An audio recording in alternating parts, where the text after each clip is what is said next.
IT హబ్గా విశాఖ ఎదుగుదలలో కీలక అడుగు పడింది. ఐటీ సంస్థ కాగ్నిజెంట్ శాశ్వత క్యాంపస్ నిర్మాణానికి శంకుస్థాపన జరిగింది. కాగ్నిజెంట్ సత్వా సంస్థతో పాటు మరో 7 ఐటీ సంస్థలకు ముఖ్యమంత్రి చంద్రబాబు, మంత్రి లోకేష్ శంకుస్థాపన చేశారు. కాగ్నిజెంట్ తాత్కాలిక కార్యాలయాన్ని మంత్రి లోకేష్ ప్రారంభించారు. విశాఖ మధురవాడ హిల్ 3లో ప్రముఖ ఐటీ సంస్థ కాగ్నిజెంట్ శాశ్వత క్యాంపస్కు ముఖ్యమంత్రి చంద్రబాబు, మంత్రి నారా లోకేష్, సంస్థ సీఈఓ రవికుమార్ భూమి పూజ చేశారు. 1583 కోట్ల రూపాయలతో 3 దశల్లో క్యాంపస్ నిర్మాణం చేస్తారు. 2026లో మొదటి దశ పూర్తయ్యేలా ప్రణాళిక రూపొందించారు. కాగ్నిజెంట్తో పాటు రియల్ ఎస్టేట్ సంస్థ సత్వా సహా మరో 7 ఐటీ సంస్థల క్యాంపస్ల నిర్మాణాలకు మంత్రి లోకేష్ భూమి పూజ చేసి శిలాఫలకాలు ఆవిష్కరించారు.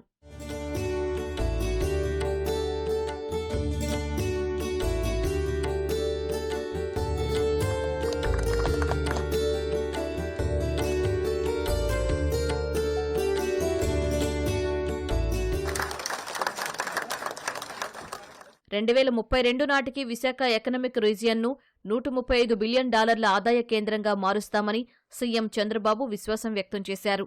1,00,000 మందికి ఉద్యోగాలు కల్పించాలని కాగ్నిజెంట్ సంస్థను కోరారు.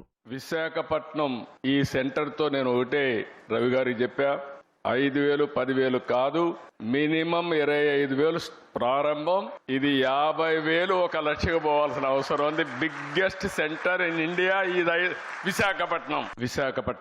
8 సంస్థలకు ఫౌండేషన్ వేసుకుంటున్నాం. ఐటీ సంస్థలు, ఏఐ డేటా సెంటర్లు ఏర్పాటుతో విశాఖపట్నం చాలా ఫాస్ట్ గా మూవ్ అవుతోంది.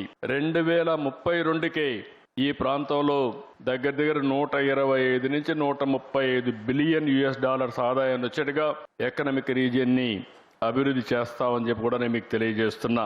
ఫ్యూచర్ నాలెడ్జ్ ఎకానమీకి విశాఖపట్నం, ఆంధ్రప్రదేశ్ చిరునామాగా తయారవుతుంది. అమెరికాకు సిలికాన్ వ్యాలీ ఉంది, ఇండియాకి క్వాంటమ్ వ్యాలీ స్టార్ట్ చేశాం. ఆ క్వాంటమ్ వ్యాలీకి చిరునామా ఆంధ్రప్రదేశ్. ఈరోజు విశాఖపట్నం ఏఐ హబ్గా తయారవుతుంది, డేటా సెంటర్ హబ్గా తయారవుతుంది.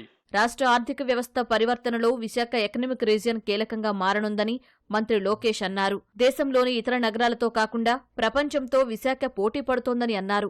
విశాఖలో ఎందుకనే ప్రశ్నకు కాలం చెల్లిందన్న ఆయన వై నాట్ విశాఖ అనేది ఇప్పుడు ప్రశ్న అని ఉద్ఘాటించారు. So I met Ravi Garu. There is a quid pro quo that people can criticize me for. It is the cupcake he gave me at the Cognizant Chalet. As Surya Garu just shared, a lot of questions were asked. We explained everything. And back then I didn't have permission of the Honorable Chief Minister, but I took Ravi Garu to the side and I said, I'll make a deal with you that you cannot resist. He said, what is that? I said, choose the extent of the land. I'll give the entire land for 99 paise. And Ravi Garu was shocked. And he said, is it possible? I said, we walked the talk. Then I had to go back to my leader, the Honorable Chief Minister, Shri Nara Chandrababu Naidu Garu, and tell him. He said, 99 paisal land iste company lo vastaya Naidu Garu. I said, this is the only ask as an IT minister I'll have, sir.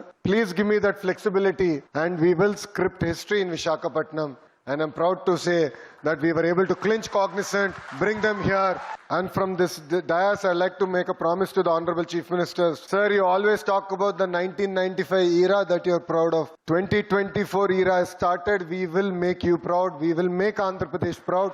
We will make Telugu community proud. You know, our mission here in Visakhapatnam is to transform itself into an economic powerhouse of Andhra Pradesh. Data సెంటర్లు, technology ప్రాజెక్టులతో విశాఖలో ఓ అద్భుతమైన ecosystem అభివృద్ధి చెందుతోందని Cognizant president Suryakumar అన్నారు. AI హబ్గా విశాఖ రూపాంతరం చెందుతుందని విశ్వాసం వ్యక్తం చేశారు. విశాఖలోనే తన బాల్యం గడిచిందని, ఇప్పుడు సొంత ఊరికి తిరిగి వచ్చినట్లు ఉందని కాగ్నిజెంట్ సీఈఓ రవికుమార్ భావోద్వేగాన్ని వ్యక్తం చేశారు. విశాఖను దేశ జీసీసీ రాజధానిగా మార్చేందుకు కృషి చేస్తామని అన్నారు. Idea was conceived in Davos in 2025 in January. It was at -15 degrees centigrade. Lokesh garu poddinne 7:00ko 7:30ko meeting arrange chesaru. He came with his team to our chalet. Ayana Vizag lo operations launch cheyamani propose chesaru. Maaku koncham time kavali, మేము ఆలోచించుకొని చెప్తామని చెప్పాం. ఆయన కుదరదు, మీరు ఆలోచించుకునేది అది ఇప్పుడే ఆలోచించుకోండి, what ever questions you have నేను ఇక్కడే కూర్చుంటాను, మీకు కావాల్సినవి అన్ని నేను క్లారిఫై చేస్తాను, నేను సపోర్ట్ చేస్తాను అని ఒక గంటన్నర సేపు కూర్చున్నారు ఆయన. నేను మా CEO రవి గారు ఆయన చాలా రకాల క్వశ్చన్స్ వేసాం. ఆయన ఎంతో ఓపిక్ గా చెప్పారు. గంటన్నర తర్వాత మేము కన్విన్స్ అయ్యి డైరెక్షనల్ గా ఓకే చెప్పాం. దానికి కూడా ఆయన కన్విన్స్ అవ్వలేదు లోకేష్ గారు. ఆయన వెళ్తా నెక్స్ట్ డావోస్ కల్లా ఇది మనం లాంచ్ చేయాలని చెప్పారు. సార్ ఇది మరీ అగ్రెసివ్ స్కెడ్యూల్ కుదరదేమో అంటే కాదు చేయాల్సిందే అన్నారు. The next Davos meeting is in January 2026. This is December 25. We are 1 month ahead of schedule. We now have 500 employees amongst us who have already transferred to Visakhapatnam. So we sent a mail out asking how many of you are interested in Visakhapatnam. 4,500 Cognizant employees actually said they want to transfer. Now we are running behind because we need to have temporary facilities to bring all of them here. We thought we will make this a 10,000 facility. They'll keep increasing that number for me.